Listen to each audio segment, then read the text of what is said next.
السلام علیکم ورحمۃ اللہ وبرکاتہ۔ ناظرین گرامی، آج ہم آپ کو سیلاب کے دوران ہونے والے قرآن مجید کے ایک ایسے کرشمے کے بارے میں بتائیں گے جسے سن کر آپ بے اختیار سبحان اللہ پکار اٹھیں گے۔ حالیہ پاکستان میں آنے والے سیلاب کے دوران پیش آنے والے معجزات کی تفصیل جاننے کے لیے اس ویڈیو کو آخر تک ضرور دیکھیے گا۔ پیارے دوستو، اللہ رب العزت جب انسان کو سیلاب اور اس جیسی دوسری مشکل ترین آزمائش میں ڈالتا ہے، وہ رب عظیم یہ قدرت بھی رکھتا ہے کہ وہ جسے چاہے سیلاب اور آفات سے بھی محفوظ رکھے، کیونکہ اللہ تعالیٰ ہر چیز پر قادر ہے۔ زندگی اور موت اسی کے ہاتھ میں ہے۔ حالیہ دنوں میں پاکستان کے اندر سیلاب کی صورتحال نے نئی زندگی کا نظام درہم برہم کر کے رکھ دیا ہے۔ اس ناگہانی آفت نے کئی قیمتی زندگیاں ہی نگل لی ہیں، لیکن باوجود اس کے کئی ایسے مناظر بھی کیمرے میں ریکارڈ ہو گئے جن کو دیکھ کر حضرت انسان اللہ کی کبریائی اور بڑائی بیان کرنے پر مجبور ہو جاتا ہے۔ سیلاب کے دوران پیش آنے والا ایک حیرت انگیز واقعہ یہ ہے کہ ڈیرہ اسماعیل خان میں ایک لڑکا ٹرک میکینک کے پاس کام کرتا تھا۔ یہ اور اس کا والد دونوں ایک ٹرک پر سوار ہو کر جا رہے تھے کہ سنتو لالا نامی ایک مقام پر تیز سیلابی ریلا آیا جو ان کا ٹرک بہا کر لے گیا۔ ٹرک ڈرائیور کی لاش مل گئی، جبکہ اس کا والد بھی دور کسی بستی سے زخمی حالت میں مل گیا، لیکن اس کا بیٹا جو اس کے ساتھ ٹرک میں سوار تھا سیلابی ریلے میں کہیں گم ہو گیا تھا۔ اس نوجوان کے بارے میں کسی کو معلوم نہیں تھا کہ کیا وہ زندہ بھی ہے یا مر گیا ہے۔ 4 دن بعد ڈیرہ اسماعیل خان کے علاقے میں ریسکیو آپریشن شروع کیا گیا تو ریسکیو ٹیم نے دیکھا کہ ایک لڑکا جس کی حالت انتہائی خراب ہو چکی ہے وہ ایک اونچے درخت کی شاخ پر لپٹ کر بیٹھا ہوا ہے، جبکہ نیچے پانی ہی پانی ہے۔ ریسکیو ٹیم نے اس درخت سے اتارا تو معلوم چلا کہ یہ وہی لڑکا ہے جو ٹرک بہہ جانے کی وجہ سے سیلاب میں بہہ گیا تھا۔ 4 دن بغیر کھائے پیے اس لڑکے کو اللہ تعالیٰ نے زندہ رکھا، جو کسی بڑے معجزے سے کم نہیں تھا۔ ناظرین گرامی، اسی طرح شہرہ میں سیلاب کے دوران ریکارڈ کیا جانے والا یہ ویڈیو کلپ بھی یہ گواہی دے رہا ہے کہ اللہ جسے بچانا چاہے تیز اور تند سیلاب میں بھی بچا لیتا ہے۔ اس ویڈیو میں آپ دیکھ سکتے ہیں کہ ایک شخص رسی پر لٹکا ہوا محفوظ مقام کی طرف جا رہا ہے۔ دراصل یہ شخص سیلاب میں پھنس گیا تھا، جسے دیکھ کر مقامی لوگوں نے 2 درختوں کے درمیان مضبوط رسی باندھی اور یہ شخص اس رسی کی مدد سے محفوظ مقام تک پہنچ گیا، ورنہ سیلاب کا تیز بہاؤ اسے بھی اپنے ساتھ بہا کر لے جاتا۔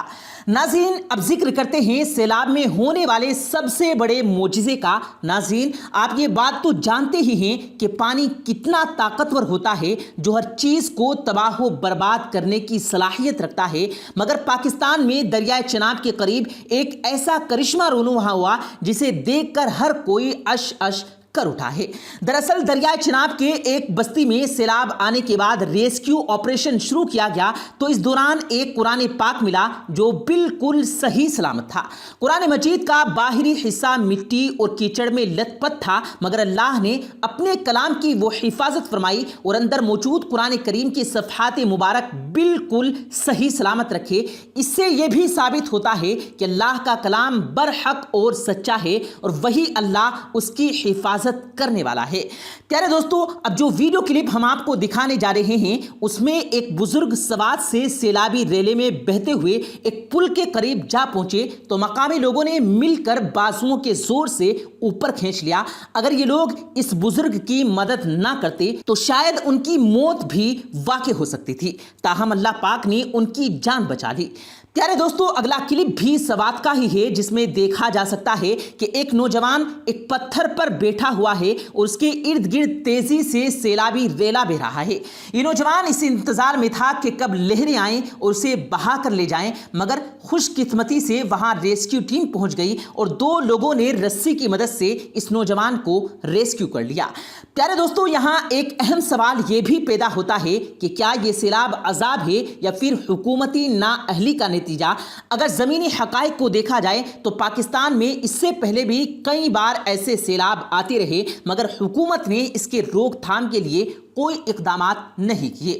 بارشوں، سیلابوں اور دیگر قدرتی آفات کا سامنا صرف پاکستان کو ہی نہیں، دنیا میں شاید ہی کوئی ایسا ملک ہو جسے سیلاب، طوفانی بارشوں، سمندری طوفانوں وغیرہ کا سامنا نہ ہو۔ دنیا کے کئی بیشتر قدیم اور تاریخی شہر سمندروں، دریاؤں اور جھیلوں کے کنارے آباد ہیں، اور ان میں سے بیشتر شہروں کو بارشوں اور سمندری طوفانوں اور سیلابوں سے بچانے کا باقاعدہ نظام موجود ہے۔ اس سلسلے میں ہر ملک کا کوئی نہ کوئی تلخ تجربہ رہا ہے جس سے انہوں نے سبق سیکھا۔ جاپان زلزلوں کا ملک ہے، اس نے زلزلوں کے ہاتھوں بہت تباہی دیکھی، لیکن اس سے سبق بھی سیکھا اور زلزلہ پروف طرز تعمیر اختیار کیا۔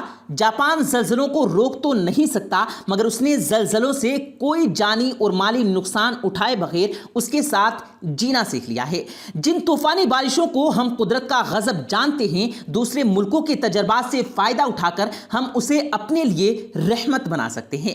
اس کی ایک اور مثال جنوبی کوریا کے شہر سیول ہے۔ سیول 600 سال پرانا شہر ہے جس میں 12 ملین سے زیادہ لوگ آباد ہیں۔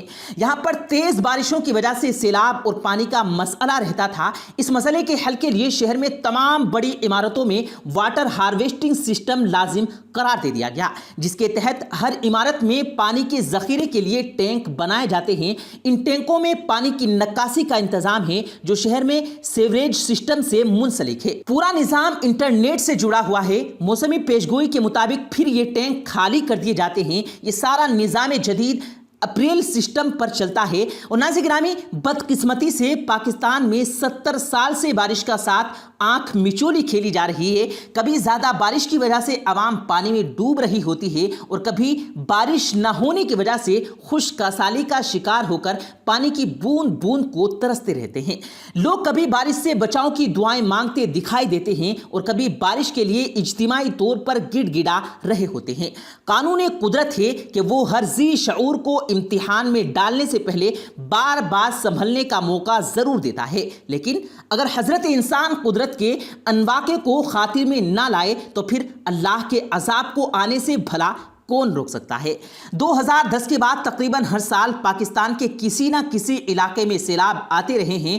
2010 میں آنے والے اس سیلاب کو پاکستان سپر فلوڈ 2010 کا نام دیا گیا تھا۔ اس سیلاب میں بڑے پیمانے پر جانی اور مالی نقصان ہوا۔ مالی نقصان بھی بہت ہوا تھا۔ اعداد و شمار کے مطابق پنجاب کے 80 لاکھ لوگ سیلاب سے متاثر ہوئے تھے، جبکہ صوبے بھر کو 90 کروڑ روپے کا مالی نقصان بھی اٹھانا پڑا تھا۔ سندھ میں 36 لاکھ لوگ متاثر ہوئے، جبکہ یہاں پر 1 ارب 30 کروڑ روپے کا نقصان ہوا تھا۔ اسی طرح خیبر پختونخوا کو 1000 موتوں کے ساتھ 3.5 ارب کا مالی نقصان اٹھانا پڑا تھا۔ بلوچستان کے 7 لاکھ لوگ سپر فلڈ سے متاثر ہوئے تھے، اور بلوچستان کو 19 کروڑ روپے کا مالی نقصان اٹھانا پڑا تھا۔ پاکستان میں جہاں سیلاب کے ہر طرف جانی اور مالی نقصان کا باعث بن رہے ہیں، وہیں قحط سالی کا مسئلہ بھی پاکستان کے لیے خطرے کی علامت بنتا جا رہا ہے۔ حالیہ سیلاب نے پاکستان میں جس طرح تباہی برپا کی ہوئی ہے اور صورتحال روز بروز خراب ہوتی جا رہی ہے، چونکہ اس کی شدت سے متاثرہ علاقوں کی تعداد میں لمحہ بلمحہ اضافہ ہو رہا ہے، اسی لیے سر دست جانی اور مالی نقصانات کا اندازہ ممکن نہیں ہے۔ اگر عالمی ماہرین کی بار بار انتباہ کے باوجود بھی ہمارے کانوں پر جوں تک نہیں رینگتی، تو پھر ہمیں ہر قسم کے حالات کے لیے ہر وقت تیار رہنا چاہیے۔ آخر میں دعا ہے کہ اللہ رب العزت پاکستان کو قدرتی آفات سے محفوظ رکھے اور سیلاب جیسی اس ناگہانی آفت سے نجات عطا فرمائے اور متاثرین کی مدد فرمائے۔ آمین ثم آمین۔ پیارے دوستو، امید کرتے ہیں آپ کو آج کی ہماری یہ ویڈیو ضرور پسند آئی ہوگی۔ اگر آپ کو یہ ویڈیو پسند آیا ہو تو اس ویڈیو کو دل سے لائک کریں اور زیادہ سے زیادہ لوگوں تک اس ویڈیو کو ثواب کی نیت سے شیئر کریں، اور اس ویڈیو کے بارے میں آپ کی کیا رائے ہے کمنٹ سیکشن میں اپنی رائے کا اظہار ضرور دیں، اور مزید اسی طرح کی روز کی ویڈیو پانے کے لیے ہمارے چینل کو ضرور سبسکرائب کریں۔ ملتے ہیں پھر ایک نئی ویڈیو کے ساتھ، تب تک کے لیے اللہ حافظ۔